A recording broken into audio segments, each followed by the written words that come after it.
This is Kapil. He's one of my stone brokers. So we're looking at tourmaline lots,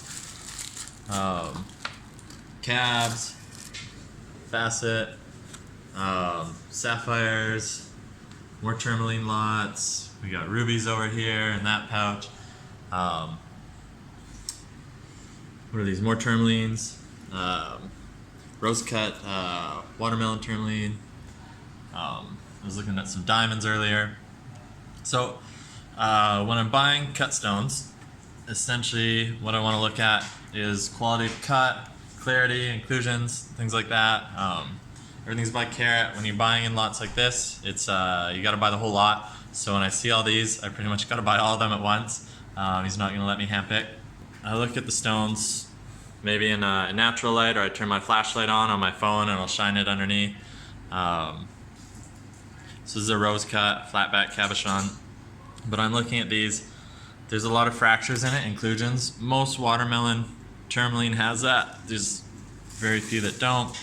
I'm looking for clarity. So first let's look at a quality cut. I'll take a stone and I have to check and see if the facets line up on the surface. A standard brilliant round or even an oval is the best way to show you, because you'll notice the circle if it's out. So see the luster? Luster is the light bouncing off the surface right there.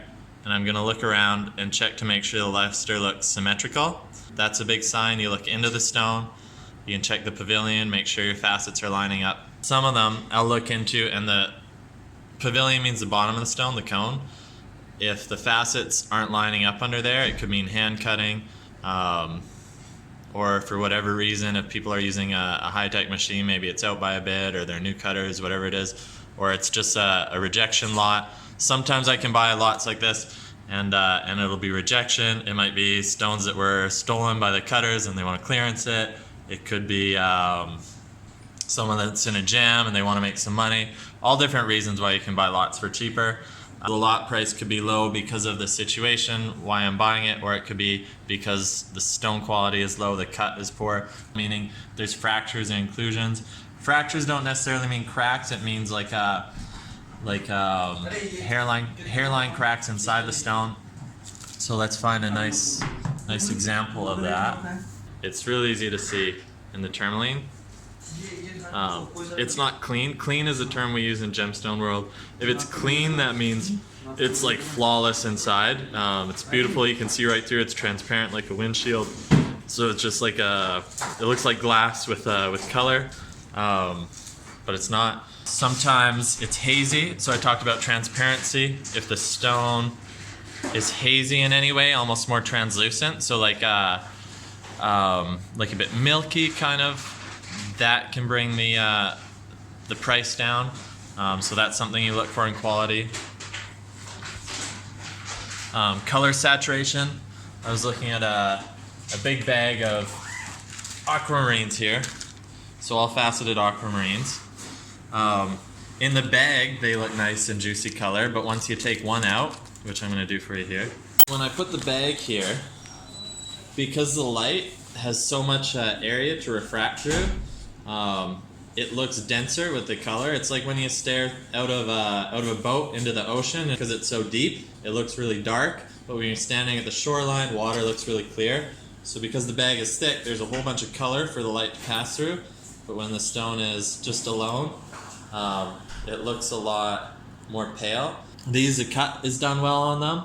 The color is not super deep, so then you kind of hope you get a price that factors that in. Whatever kind of setting you do, you can also bounce more light into the stone. Concepts like pave setting, where you've encrusted a piece in stone. Sometimes the angle of the metal outside the stone can bounce more light into the stone as well and increase the brilliance. So when I talk about the color saturation of these stones, that term is the brilliance, right? The whole concept of cutting a stone with a pavilion, a cone on the bottom, is that the light, I'm going to get a big stone here as I show you. There's two parts of a facet stone. You got the pavilion, is everything underneath that middle girdle, the outermost brim. Everything underneath is a pavilion, everything above it is a crown. Then you've got each area divided into sections as well. But all the light penetrates down from the crown, the top half we could call it, of the stone, and it bounces off the angles underneath and bounces back up. Here's our pavilion, right? That cone between my fingers. The light will enter the stone, bounce here, bounce there, and come back up. It might go in and bounce at an angle, back out to one of the crown facets, the facets on the top portion. So that will increase the color because you're taking all the light from around the top of the stone everywhere, as much light as you can get into the top of the stone as possible, and you're maximizing the amount that comes back through the top. So that's what we call brilliance. Quality of cut matters in that. Luster is the light that plays off the surface of the stone, not actually penetrates into it. So that's what gives you all the shimmery little glows all over the surface, which is one reason why they rose cut these, is to give a different, see all the light playing off the triangles on there. That's your luster on the stone.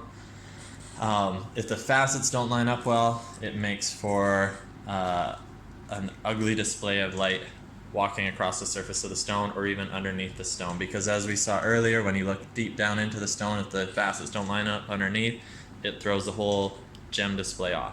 When I buy them, I'm looking for, as I said, the quality of the stone matters, like what the rough was, but also the quality of cut. They can do things like zone the color, so underneath they can put a little bit of color in the bottom culet. The culet is a very tip pavilion, and they can use the light play to enhance the color throughout the rest of the stone and basically create an optical illusion as if the stone is full of color. The more you buy, obviously, the better price you get, but sometimes your gem brokers have bought a whole bunch of one thing and they got a better price on it overall. If someone's trying to show you one or two rocks at a time, if it's diamonds, high-end diamonds, sure, but if it's just simple semi-precious stones, you're not with the right stone broker.